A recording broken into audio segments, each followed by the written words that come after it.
Wilmington, Ohio. A small Midwestern town surrounded by rolling hills, family farms, and quiet streets. The kind of place where everybody knows everybody, where neighbors look out for each other. A national magazine once ranked it among the top 10 small towns in America. A picture-perfect snapshot of small-town life. But beneath that peaceful surface lies a story that has haunted its residents for over 12 years. A story that begins with a night of celebration and ends in a retention pond on the side of a highway. Tonight, we talk about Casey Pitzer. Casey Pitzer was 32 years old. A single mother of 2 boys, she worked hard to provide for her kids entirely on her own. By all accounts, from the people who loved her, she was quiet, shy, and deeply connected to the outdoors.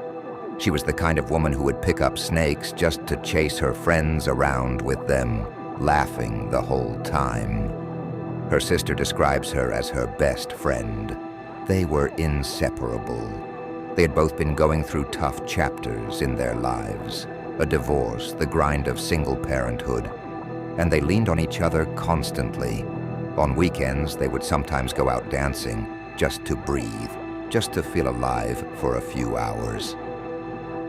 On March 17th, 2013, it was St. Patrick's Day, one of those nights when a small town collectively decides to let loose. Green beer everywhere, everybody out, everybody celebrating. Casey was no different. That evening, Casey put on a green hoodie, her jeans, and a brand new pair of black and teal cowboy boots she had bought with her sister just the week before. She started the night at Buffalo Wild Wings with friends, had some drinks, and later moved on to Uncle Louis, the bar where Wilmington's St. Patrick's Day crowd always ended up to close out the night. Surveillance footage from inside Uncle Louis tells a clear story. Casey was dancing, laughing, having a great time. One witness who danced with her all night said she was fine. Yet another person would later claim she had consumed 16 shots and 8 beers, enough to knock out a 300-pound man, as her father would later point out. The accounts couldn't be more contradictory. At some point near the end of the night, Casey and a close friend got into a physical altercation outside the bar. Something described as completely out of character for Casey. She walked away, and in that moment, she left without her phone, without her purse, without her car. Her friend had everything. Casey had nothing. That was the last time anyone who knew her saw her alive. The following day, Casey's ex-boyfriend went to her house. She wasn't there. He called the police. Her family was notified. Within hours, people were scouring the fields, the roadsides, the woods, on foot, on ATVs, in the cold March air. But the night of Casey's disappearance was complicated for local law enforcement. At the same time Casey went missing, a young man had been killed in a horrific car crash nearby. Resources were stretched thin. Attention was divided. Casey's family, frustrated by what they felt was an inadequate response, took matters into their own hands. They tracked down a co-worker who ran search and rescue operations at a local lake and got him out of bed in the middle of the night. He brought his cadaver dog. The dog went straight to a retention pond that had recently been constructed near the highway. Right away, it located Casey's boots near the water's edge. 7 days of searching followed. Sonar equipment, dive teams, and then finally, the news no family ever wants to receive. Casey's body was recovered from that pond. The coroner ruled her death an accidental drowning, with acute alcohol intoxication as a contributing factor. Case closed, except nobody bought it. Not her family, not the community, and over time not the journalists and investigators who began digging into the details. Think about what the official story is actually asking you to believe, that Casey, described as extremely intoxicated, somehow crossed 4 lanes of a busy highway, climbed down into a drainage ditch, climbed back up the other side, scaled a barbed wire fence.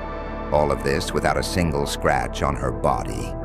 And then waded into a freezing cold retention pond in near freezing temperatures, removed her boots, and drowned. Voluntarily. Her family pushes back hard on every single one of those steps. The water temperature alone, they argue, would have triggered a survival instinct in anyone.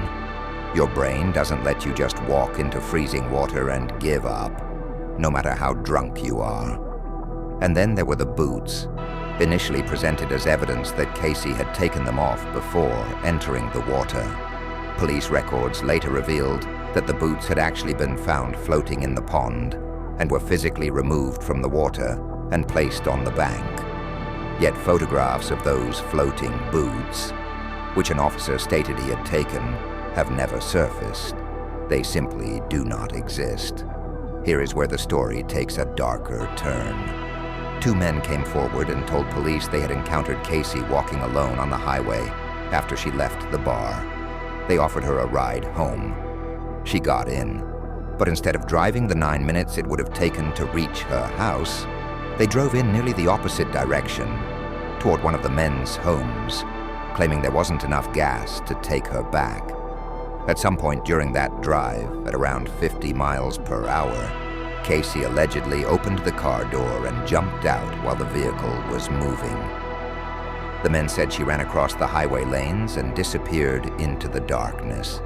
They claimed they couldn't find her. When their polygraph results were released to the family after years of legal battles, the truth came out. The family had been told both men passed with flying colors. In reality, one result was listed as inconclusive. The other was listed as deceptive. Years later, one of the men voluntarily took 2 more polygraph tests, apparently wanting to clear his name. He failed both. The third time, the examiner reportedly said he failed even worse than before. The examiner later told the man's own girlfriend there was no doubt in her mind. He either knew something or was directly involved. No arrests were ever made. The car the men were driving was never forensically examined. No DNA was ever collected from either of them. As the family dug deeper, what they found was staggering. A rape kit had been conducted on Casey's body. Standard procedure. It was later destroyed as part of a bulk evidence disposal order, despite the fact that this was a death case, and despite the fact that such evidence is generally supposed to be retained indefinitely in cases involving fatalities. The phone records subpoenaed by the prosecutor's office through a grand jury. Missing.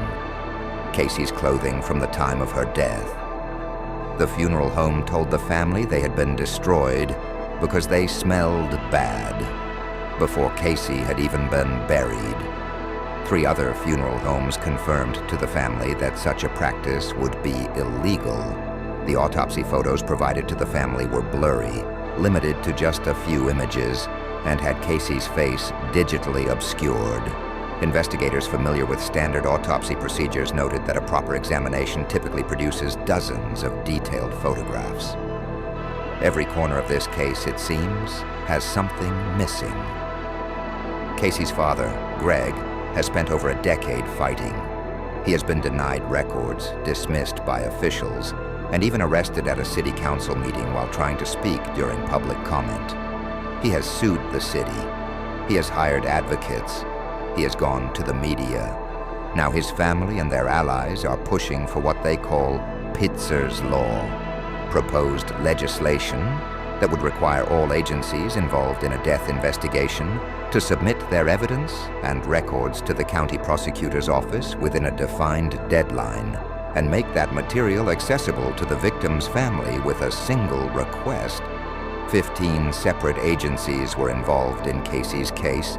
15, and the family had to fight for years just to see the basic documents. Casey Pitzer was not a celebrity. She was not wealthy or famous. She was a young mother from a small Ohio town just trying to enjoy one night out. And that is exactly the point. If it can happen to her, if evidence can disappear, if polygraph failures can be hidden, if a family can be stonewalled for over a decade, it can happen to anyone. Her father says it plainly. They picked the wrong family to silence. Casey's sons are growing up now. They look like her. They remember her laugh. And somewhere in Wilmington, near a retention pond on the side of a highway, a small memorial still stands. The truth about what happened that St. Patrick's Day night has never officially been told, but her family is still looking.